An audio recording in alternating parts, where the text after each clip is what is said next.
ends of the M1. It's the North-South Divide.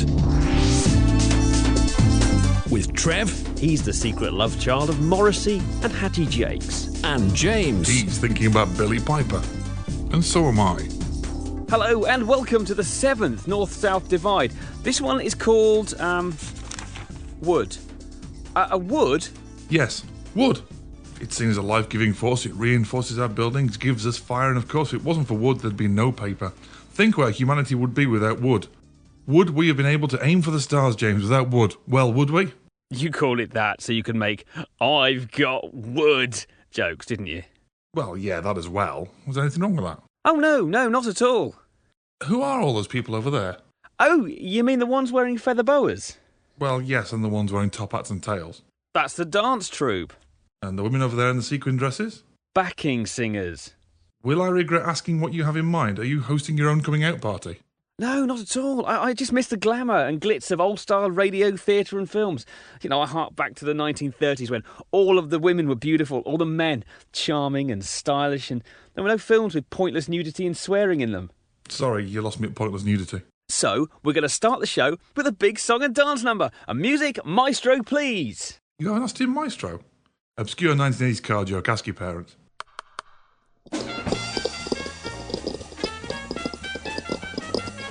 Nice footwork, Trev. Thanks, not too shoddy yourself. Ah! You appear to have tied your laces together again, Trev. Can you do a solo while I sort them out? Yeah, no problem. James! What? You know it's illegal to smoke in an enclosed workspace in England now, don't you? What are you blathering on about? I'm not smoking. No, but your feet are. Ah! It's all in hand. I used to fill up this bucket from my tap shoes. By the way, this job won't work if you're one of our many American listeners. We call a faucet a tap, okay? Okay. Just get on with it. Here goes. Thanks for that. No problem, but why do you look so angry? You threw water all over me except my feet. Send in the professionals while we sort this one out. You know, maybe dancing wasn't the way to go when the audience can't see the beauty of it. No, all the tutu you're wearing. It matches the slippers that I'm wearing now, though. I think it's time for the news, don't you? Yeah, run the jingle. Live from the North-South Divide News Pantry. This is the North-South Divide News. The headlines today. Financial irregularities discovered on the moon by really pernickety astronomers. Giant pandas plot to smuggle pot noodle into London Zoo foiled. Dim bulbs found to be really rather rubbish. And spangles. People only pretend to remember them according to archaeologists, who have announced that like dragons, uniforms and Glen Medeiros, they only ever existed in Greek mythology. For shame. But first, the TUC has announced that a pylon strike is imminent. It's the first since the days of ancient Egypt, and as winter draws on, it coincides with a pullover shortage, which may have a substantial effect on the health of, say, paparazzi. Ha! You'll go, Trev. Righto. 6.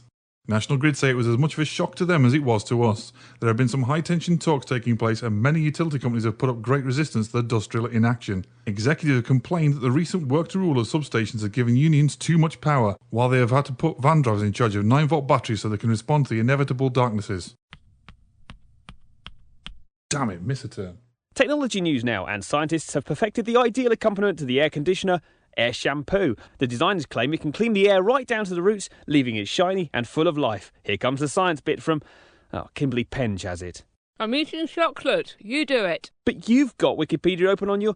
Oh, never mind. Finally, some good news from the world of transport. A government think tank has concluded that with the number of vehicles on the road increasing, they're never going to make it out of the congestion caused by the resurfacing of the A42. As a result, a bill has been rushed through Parliament to cancel all carriageway maintenance and instead invest £6.3 million in roadside improvements to prepare for the complete seizure of all traffic predicted in July 2009.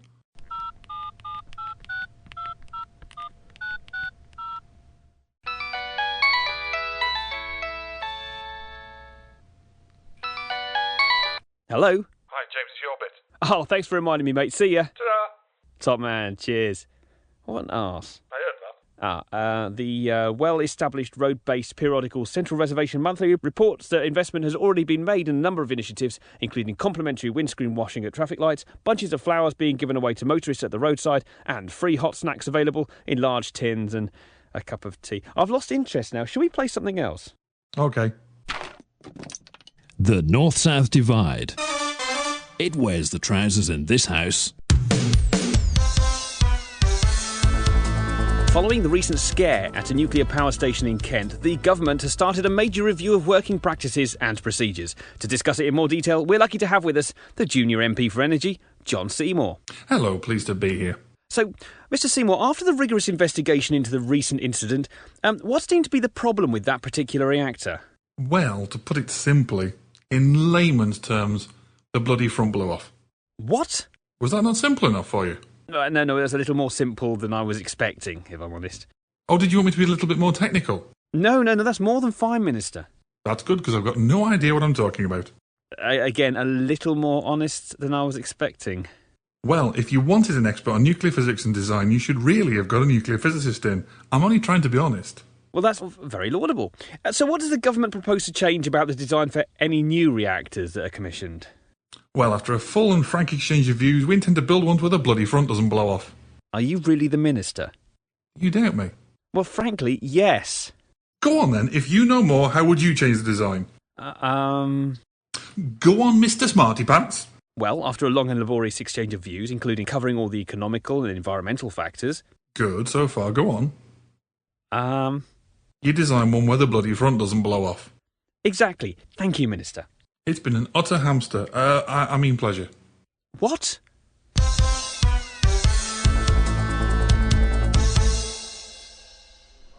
I'd like to buy a camera. Still? I've not been here that long, have I? Well, sir, when you first came in, we were still selling box brownies, and we're now specialising in multi-megapixel digital cameras. I don't think much of your customer service skills. And I don't think much of your customer skills either, sir. Generally, to be called a customer, you actually have to buy something. What you've done is wear a hole in my carpet. I should take my business elsewhere if you're going to continue talking to me like that. OK, sir, I apologise. So, is there any particular kind of camera you're looking for? Well, what sort have you got? You can tell today's a Monday, can't you? Well, we have all sorts of cameras. What would you be using it for? We've got a camera for every purpose. I mean, for taking to a wedding, for travelling abroad, and taking those special shots that remind you of your trip in your twilight years. Perhaps in case of a road accident for insurance purposes. Or in case you're a bit bored. For a family occasion, if you've just met Harrison Ford, for capturing a beautiful landscape. Or if you've been savagely mauled by a tiger. If that did happen, which of course would be awful, would you send me a copy? Oh, I see why you're so shy. You want a camera for taking photos of that special person at that special time. Say no more, sir. Will she? I say she. I do apologise for assuming, sir. Would she or he be aware of you taking these pictures? Or are we talking more, shall we say, surprise shots? No! OK then, now we're getting somewhere. So you will be wanting a digital camera. You don't want the people, the developers, looking at the pictures of your partner now, won't you? But... Imagine how dirty that would make you feel, unless, of course, that's actually what you want, isn't it? You are a sicko. No, not at all. So you'll be wanting a digital camera then. Good. It'll have to be good in low-light situations. You don't want it to flash at the wrong moment and spoil the mood. You should be the only one doing the flashing, if you get my drift. We've already talked about that, haven't we? What about a tripod? Oh, I see. Not just pictures of that special person. You want to get in the act, eh? I like it, so you don't have to hold it yourself, sir. I thought a man like you would like holding it as it went off in your hands, but that's up to you. It's not for taking pictures of me and my wife. Oh, I get you. Not just you and the wife. Swinging parties, eh, sir? Some of the people there might not appreciate you taking photographs, you know. Some of those people at that sort of parties are respectable people. Doctors, police officers, camera shop owners. No, stop this, please. Oh, I am sorry. I didn't mean to upset you. I just wanted to take pictures of my kids. What sort of pervert are you? Get out! No, you misunderstand. Can we please start again?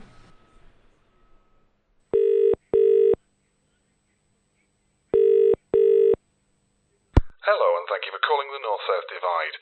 If you're ringing to report a faulty sketch or punchline, press 1 now. If you're calling because you've nothing better to do and want to speak to one of our operators in a desperate bid for some meaningful human contact, press 2. Or alternatively, you could try getting out more. It's up to you.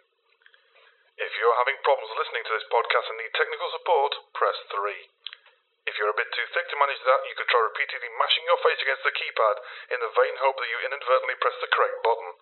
Or alternatively, you could try getting someone to help you who has an IQ higher than a domestic house brick.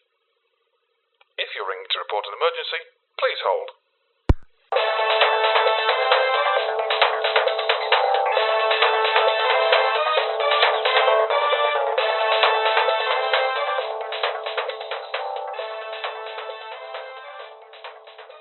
If I was a proper hacker, I wouldn't be distributing viruses across the internet like some 13-year-old Russian boy.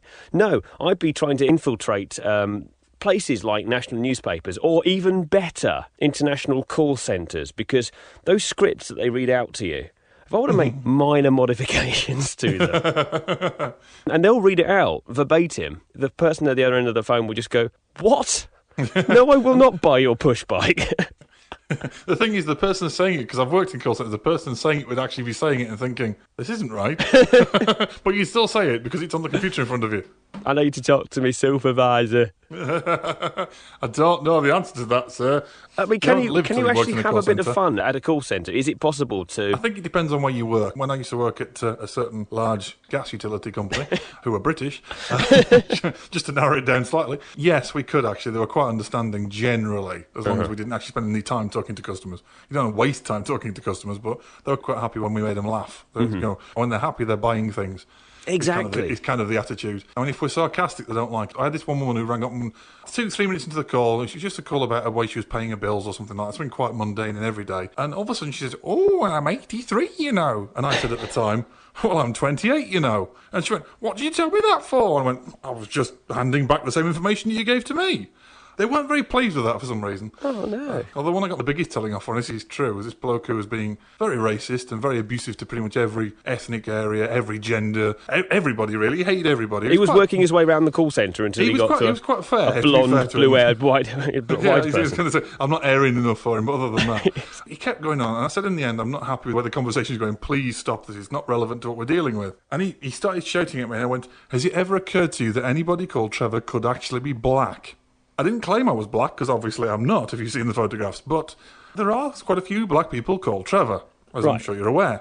I wasn't claiming anything I wasn't, I just said, "Has it occurred to you that I could be black?" Absolute silence, finished the call and away he went. I thought I'd dealt with that quite well, frankly. My manager didn't agree. Oh, no, that's not fair. I was in the office for that one. You can imagine, "Hello there, I'm a racist. I'd like to speak to the boss of Trevorship." We did... I once had a bloke who, to this day, I can't believe I did this. He rang up, he said, "I don't want to talk to somebody in England, I want to talk to somebody in Scotland." Good right. Lord. Okay, so just bear with me, sir, and I'll just pop you on hold and I'll put you through to somebody in our Edinburgh office. Of course, there's nobody available in our Edinburgh office. And I did live in Scotland for 5 years, so I can do a passable Scottish accent. Guess what I did? I went back with a Scottish accent. He didn't question it. I came back, "Hello, Mr. Jones, so how can I possibly help you today with your bill?" I'm not claiming I've got a brilliant Scottish accent by any means, because it's pretty tragic, to be honest. But it's full of Scotsman, and a pretty racist one of that.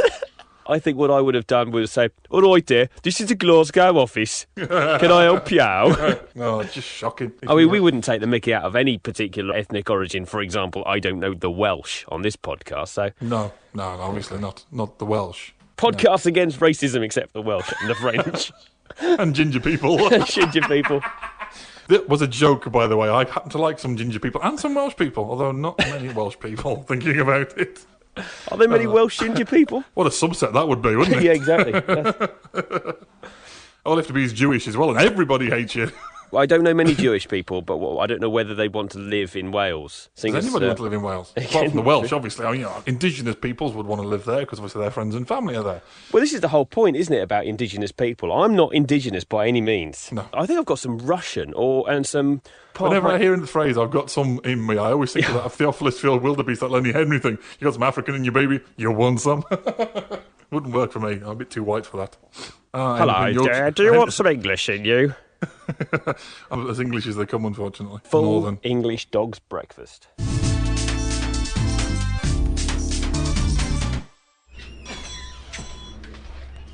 I take it from that cliched sound effect that this sketch is based in a shop. Your assumption would be correct. Where are your crisps? Over there by the drinks fridge. Thank you. No. No, not this one either. What do you think you're doing? No. Not in this one either. What the hell do you think you're doing? That's my stock. Sorry? What do you think you're doing coming into my shop and opening all of my packets of crisps? Well, these are the ones with the prize draw in them. Right. So I'm trying to win something. What's so odd about that? Odd. It's odd that you're opening my crisps, not yours. You need to buy them from me first. But look what it says here. Zoom reconstituted rocket-shaped corn snacks. Not that. That. You can win a holiday in America, a new games console, or a family car. Underneath that, there, look. Oh, you just covered me in dust from the crisp now and I smell like a pig's armpit all day. Oh, it's in my eyes. Oh, what am I supposed to be looking at? Could you kindly tell me as you appear to have blinded me with junk food? No purchase necessary.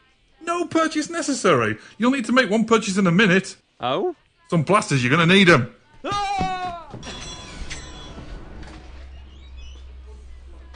The North-South Divide. Jeremy, hi mate, I've not seen you in a while. That's because I've been in the middle of a court case. I was injured in a fall at work. Have you called ambulancechasers.co.uk? They give you 100% of the settlement and you don't even have to sign a credit agreement. Okay. So what have you been doing lately? Don't know what your old friends and colleagues from years ago are doing? Well, you need new myface.com. That's myface.com. Sorry, why are you talking like that? This is how our conversations always sound in a radio advert. You what? This is a radio advert, didn't you know? But I had no idea. Well, now I feel like a right numpty. I guess I should have warned you, but that would explain why neither of us have sat down yet. This cafe's just a sound effect. Oh, I was wondering. So what happens now? It's okay, here comes Gareth. He does the bit at the end. The bit at the end? You know, the bit where the terms and conditions are read out so fast that only the really anal people slow it down so they can actually hear it. Oh, good. Well, that'll certainly diffuse an awkward situation. Your face could be repossessed if you don't keep up repayments on it.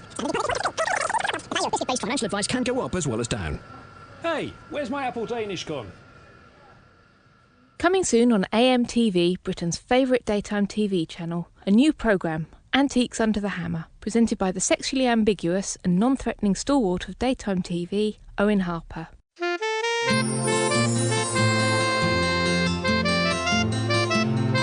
Hello and welcome to Antiques Under the Hammer. This is a new type of antiques show and I'm Owen Harper. I'm here as a slightly oddball presenter who the producers of this tat hope will be appealing to a mainly menopausal female audience and fool them into thinking that I'm a nice young man. I'm also here to be quirky as the people behind this show realise that the other large group who watch daytime TV are students, and they think that my sense of humour will click with them and I will become some sort of icon. Look, I'm even wearing a brightly coloured dicky bow. How interesting is that? This is a daytime TV show by numbers, and later we'll be looking at antiques that members of the public have brought in so our experts can make fun of them and demolish their lives. And after that, there'll be a cookery section. A cookery section in an antiques show, I hear you cry. That must be something different and quirky too. No, not really. Just a desperate, grabbing attempt to tick all the boxes in the hope that something sticks. We all know that this programme will have sunk without a trace within 6 weeks, to be replaced by something almost identical. We will round the show off by selling the public's antiques at auction and making off with the profits to Channel 5, never to be seen again. Bye!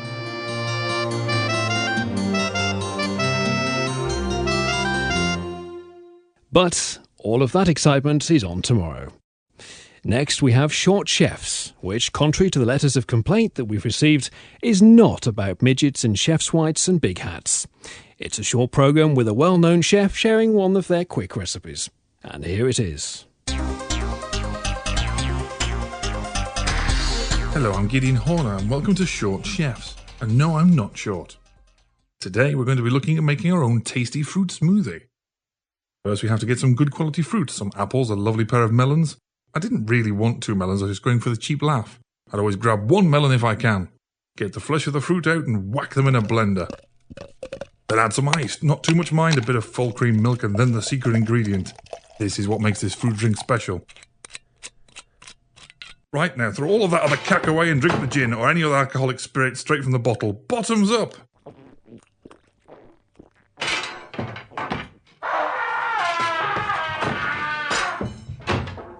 I hate this job. I used to have dignity and respect for my peers.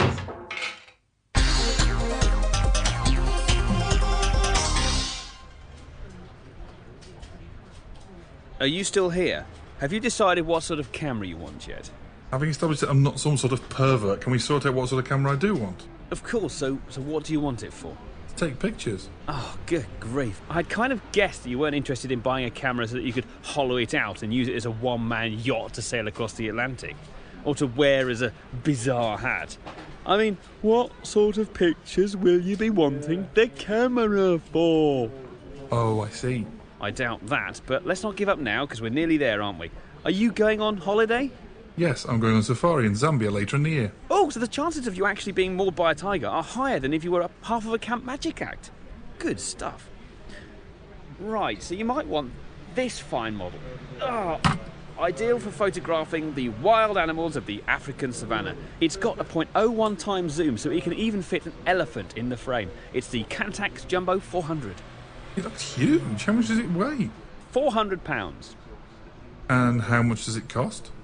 £400.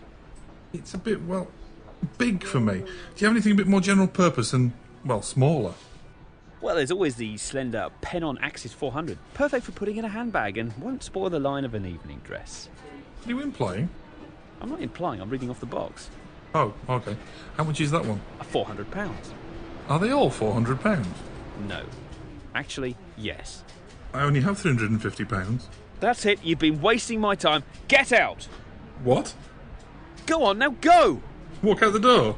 Just turn around now, because you're not welcome anymore. Weren't you the one who tried to hurt me with goodbye? You think I'd crumble? You think I'd lay down and die? Oh, no, not I. I will survive. I only wanted to buy a camera.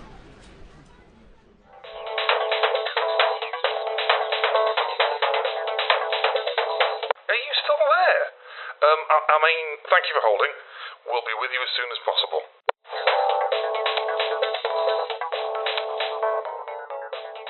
Back in our ancestry, there were parts of Europe that don't exist now. Yeah, Prussia, Like place like that. Prussian. I've got some Prussian in me. Some Grussian, Prussian and Russian. As long as you don't have any Thrussia. Well, I have been a bit itchy of late. I've got a gypsy in my family.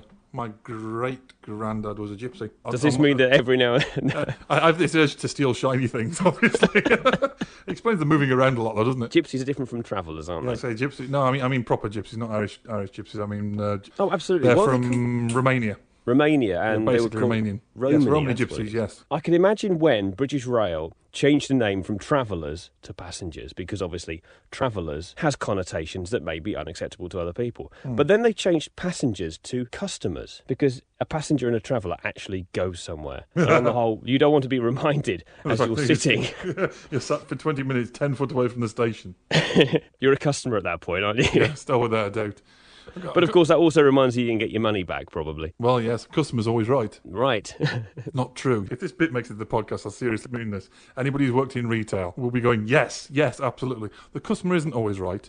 Customer is misinformed, opinionated, arrogant, argumentative, and not all of them. I hasten to say we're all customers, but there are a lot of them out there who will come in and argue things. You know, people who buy a bottle of wine, for example, drink it all, bring it back, say I didn't like it, and expect the money back. Well, if you brought it back with most of the wine in it, you might have had a fighting chance. I know exactly what you mean. How am I going to deal with the licorice disappointment problem? Oh yes, you're on about the licorice all sorts, aren't you? I'm always going on about my licorice all sorts.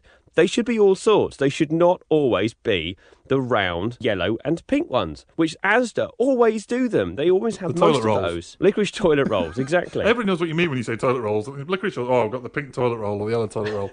Everybody knows what you mean. Now, you see, the problem is I quite like them. In which case, maybe you're an We advantage. should have a kind of a but for me, Swapsy thing going on, maybe. I don't know, some kind of... That's what we need. We need to invent the confectionery underground to move sweets around the country from packs. You know, the ones, like when you buy dolly mixes and there's always those little hard ones that I don't like. Or you buy a big box of chocolates for your partner and you nick ones and you find it's a coffee cream. The bastard offspring of the chocolate family. I love coffee creams. You see what I mean? That's the point, That's what though. annoys me about that Revels advert where the point. he goes toffee, and I go, no, toffee's the bad one. We start a confectionery underground. I'm telling you, what we do is... Underground, or a Saturday morning television programme presented by Noel Edmonds. Oh, dear. Called Confectionery Swap Shop. Can you imagine getting delivered some sweets from somewhere where somebody sucked all the chocolate off? I quite like the chocolate, I just don't like the bit inside. That's just repulsive. No. That's one good thing about having children, isn't it? Because you'll give them a cake, they'll lick the icing off, and you'll just go, "Hey, they're genetically connected to me. It doesn't matter." I have done that, I must admit. It's just disgusting, though. Oh, come on. When I was a student, I'm not going to go into that. Anything that starts with when I was a student, it probably isn't a good idea to continue. It's like the phrase when you say, in America, you can make any lie up you like. It's the same sort of thing, isn't it? It's big enough to probably be true somewhere. Exactly. The Confectionery Underground was making me laugh. I don't know why. Do you mean like underground as in backstreet? Oh, yeah. We can't do it above. Or do you mean, because I visualise some underground tubes. The Wombles pushing trolleys full of sweets. Work, you little buggers, work! Take those revels north. The North-South Divide. It wears the trousers in this house.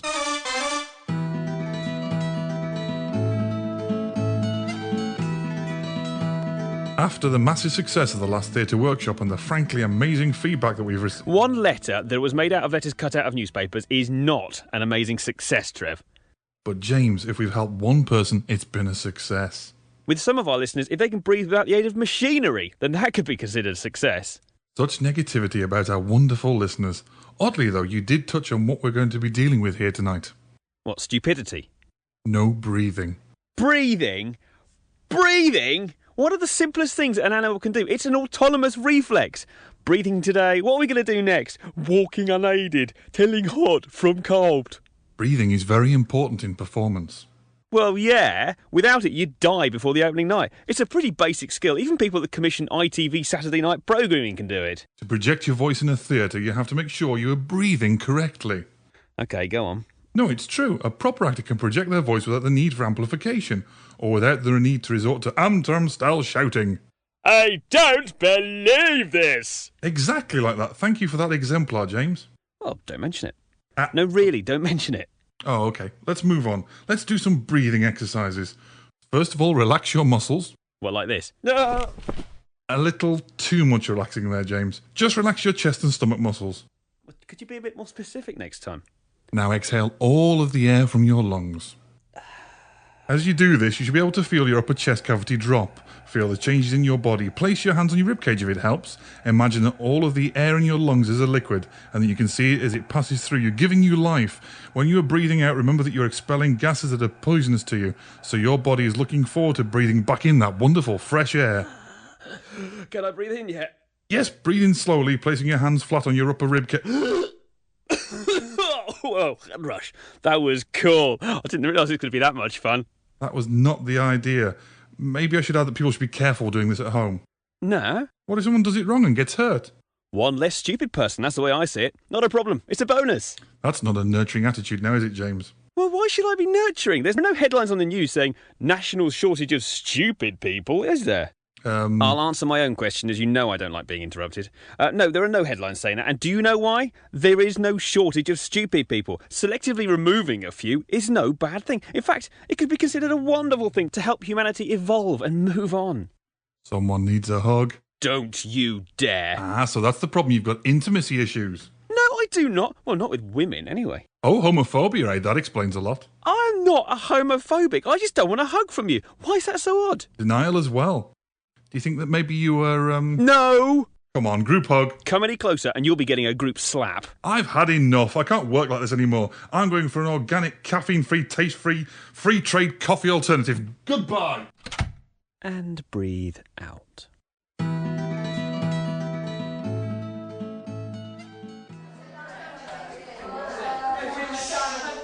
Hello everyone to this your first class in jet and rocket propulsion. I hope that you'll get a blast. Just a little rocket humour there. Anyway, I hope today's lesson is the start of a career that will take you into orbit. Oh, come on, that was good stuff. Okay then, seeing as you all know more than me, can anybody tell me the thrust dynamic of the Smith X235B rocket when it was first trialled in the 1970s? This isn't rocket science, people.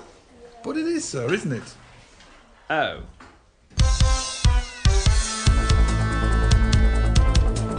Hello, tonight we have with us the MP for Wetwang and also the Junior Under-Minister in charge of Financial Reallocations and Standard Lamps, John Seymour. Hello, Mr Seymour, and thank you for coming. No problem. Right, let's get straight on with it. I'd like to ask what the government is doing about the relocation of interest on private equity funds. OK, go on then. Ask me. OK, what is the government doing about the relocation of interest on private equity funds? A good question. Well, it's our belief that market forces have a large part to play in all of this, and that adding another layer of red tape bureaucracy would only make things more complicated. Well, that's not an answer, is it, Mr Seymour? Well, if you'd let me finish, under this administration there's been a 110% increase in the payments recouped. Cobblers? I beg your pardon? You heard? Cobblers. You cannot have 110%. It's an impossibility. 100% by its very definition is the most you can have, isn't it? 110% is meaningless trite rubbish meant to impress the man on the street and to make it sound like you're doing something about the problem. That's the truth, isn't it, Mr Seymour? Well, since 1997... Answer the question. I'm trying to, if you'd let me. No, you aren't. I asked you a question that required one simple word, yes or no, and you couldn't do that, could you, Mr Seymour? So I will ask it again. You are, once again, lying and adding spin to a story to make it look to the electorate that you're doing something when, in fact, you're doing nothing. Isn't that the truth? Since I joined... You're doing it again. Yes or no? I find your style of questioning very gladiatorial, James, I have to say. You ask me a question, then you won't allow me the time to answer it. If you answered with a simple yes or no, how long would that take? I'll tell you what, let me get my stopwatch. Let's see then. Right. I shall start my stopwatch now. No. What are you doing? Less than a second. OK. Yes. And still less than a second for a word with an extra letter. Imagine that. This is pointless. No, this isn't pointless. I was quite clearly demonstrating the point that I had more than allowed you enough time to answer the question that I asked you, and in the way that I'd asked you to respond. I think this is empirical proof that you could have answered the question honestly in the time allotted if you'd so wished. So I say to you once more, isn't it true that you have... What? Yes. Well, I wasn't expecting that. I thought we'd play cat and mouse, letting me hold you by your metaphorical tail and toy with you for a while. I know, but I'm just sick of the lies. You and I know that I'm lying. The public knows that I'm lying. What's the point? Both we, the politicians, and you, the media, complain the public no longer trust us. And why are we surprised? It's all one big fat lie. Now you're stuck for a glib comeback, aren't you? An MP sounds as a journalist for once. How's that for a turnaround? To complete the effect, you should probably walk off muttering to yourself about now. No, it's just stupid point. And can we expect to see your resignation today? I will tender my resignation as soon as I'm out of this building. I think that went better than could have been expected.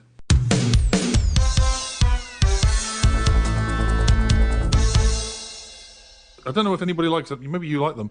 Those licorice shorts with the brown fondant stuff in. They've got licorice and icing stuff on. It's not chocolate flavoured, is it? What is that? It's brown flavour. Orange ones are orange flavoured, pink ones are pink flavoured, brown ones are brown flavoured. Well, that's as far as it goes. Any generic coloration of that kind worries me. When you go, what flavour is it? Well, it's brown. Well, that's just like when I was a kid. I used to have orange squash. It wasn't orange squash because it contained any oranges. No. It was orange squash because it was orange, and that's all that matters. I actually gave my eldest daughter some. You know, you can buy these cordials now that have actually they call high juices. Right. They've got like 40-50% fruit juice in. She didn't like it because it didn't taste right. I went, that's because it tastes of oranges. What's an orange? She's used to the orange squash, like you're talking about the orange cordial, that actually just tastes of luminous nuclear waste orange, not actually real orange. See, up on the north we don't get many oranges. It's too dark. We can have to start the Sweet Underground now. The confectionery underground. Well, I think, what they should do is legitimise all drugs and take sweets onto the back. And you could imagine... I love the way you just threw away legitimise all drugs and then went into the... all drugs are illegal, stuff that. Sweets, that's what's important. And you go past a sex shop, it's a sex shop because it's got no windows and it's got people passing beyond this point. It's going to be like that with your good old corner shop confectioner, isn't it? Yeah. Can I have an eighth of... No, that's exactly what it's all about. Can I have an eighth of rhubarb and custard? Oh, good choice. Peanut brittle. Or the insides of a Crunchy bar that don't taste quite as nice when you got the chocolate off. I don't get Crunchy bars, I must be honest. Oh, I love Crunchy bars, but like I said, if you remove the chocolate, it just ruins it. It becomes latticed sugar. All I'm going to say to you is this. The inside of a Crunchy bar, yes? Yeah. The inside of a Formica shelf. Look at the similarity Weetabix falls into the same category. You see, I just imagine that bees make honeycomb, so it must be wasps that make crunchy bars. Is that they're trying to make it look natural? It's a natural product, really. Look, it's got holes in it. It must be natural. It's made out of wasp poo. We're back on the brown licorice all sorts again. Ugh.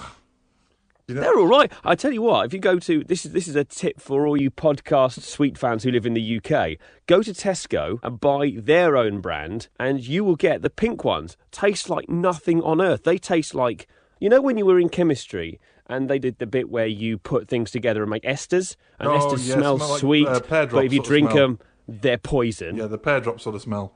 That's right. Yeah. I think pink licorice all sorts in the Tesco's licorice all sorts are made out of poison. I was going to say, so what you're actually saying is that Tesco's, Britain's biggest retail manufacturer, is trying to kill its customers. Hang on a minute. I'm maybe to make a phone call to mine. Yes, I can hear the phone ringing right now. Sad thing is, I actually mimed taking my headphones off then. You know, it's just pathetic. Oh, You mimed taking your headphones off as if I was going to answer the phone, but obviously there's nobody ringing because, shock to everybody, we record this in advance. We don't actually do it live. Imagine if we did do it live. I did look around for a bit. Oh, hang on a minute. You're in Yorkshire. You're not living the dream. You really aren't, Sorry. are you?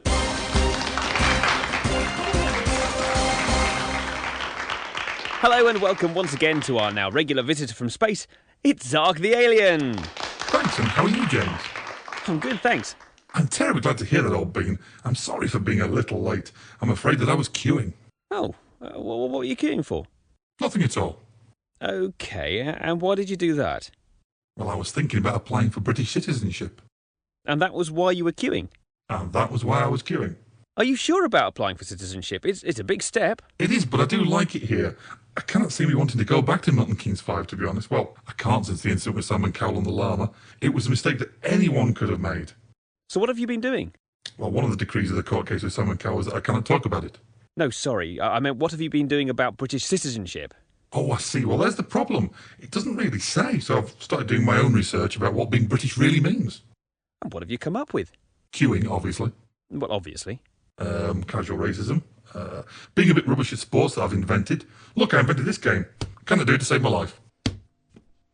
What? Well, that's what being British is about as far as I can see. Casual racism? I mean, what about the stiff upper lip? Which one? I have 3. If I keep them all stiff, does that mean I'm more British than you? No, it doesn't work like that. Go back where you came from. Stop that! Sorry, I cannot really do it anyway. My heart isn't in it. Well, shall we continue then? So what made you want to come to this country and become a British citizen? The BNP. The BNP? Yes, I saw one of their brochures. It said that immigrants were coming to this country and stealing all the jobs and taking all the women. Did this brochure have a picture of Lady Di in it? No, why? Well, if it did, it would more likely have been a copy of the Daily Mail. Well, anyway, I saw this thing about immigrants stealing your jobs and women. I thought, well, I want some of that. I like jobs and I like women. Where do I sign up? Have you spoken to the BNP? I tried and they seemed confused. All of their abuse seems to be prepared for people that were less green and a bit more brown. Once again, Zark, it's been a pleasure having you here. Thank you.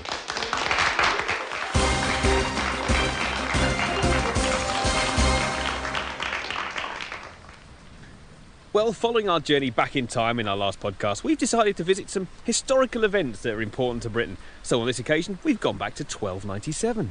My watch says 1217. Carry on, and I will have to hurt you, Trev. We're in the year 1297 to look at the Battle of Stirling Bridge, one of the most famous battles between the mighty English army and the plucky Scottish freedom fighters, or terrorists as we call them today. They were led by William Wallace, as portrayed by Antipodean short-ass Mel Gibson in the film Braveheart. Okay, so we're in 1297 to look at the Battle of Stirling Bridge. I accept that. And? So why are we in Luton? It's a time machine, Trev, not a bus. You haven't thought this one through, have you? Oh, yes, I have. Would you want to be in Stirling in 1297 with our accents? Well, no, but I don't really want to be in Luton either. Well, I have to admit, this wasn't my best laid plan. And those plans Afghan Glare? What? It's Robert Burns. It's nonsensical. It was written some time ago and the language has changed somewhat in the meantime. You know the one, the best laid plans of mice and men? Mice? Mice? Have you gone mad? Should we just give this up as a bad job and do the credits? Will there be any rodents in it? Only if the Pet Shop Boys happen by. That's an urban myth. Really? I thought they were both mythers. Trev, you should be ashamed of yourself. Sorry. This episode of the North-South Divide is inexplicably called Wood. It was written, performed, edited, recorded and produced by Trevor Shipp and James Hart. Additional voice were by Steve Palmer and Beth Hart. Some of the sketches were stolen wholesale from Hale and Pace. Well, is that it? Everything I have on this piece of paper, and there are no rodents. Well, shall we go back to the future then? Good idea, I'll start the countdown. 5. Prime the flux capacitor. To what? 1.21 gigawatts? This is a podcast, not a DeLorean. 1. Great Scott! 0.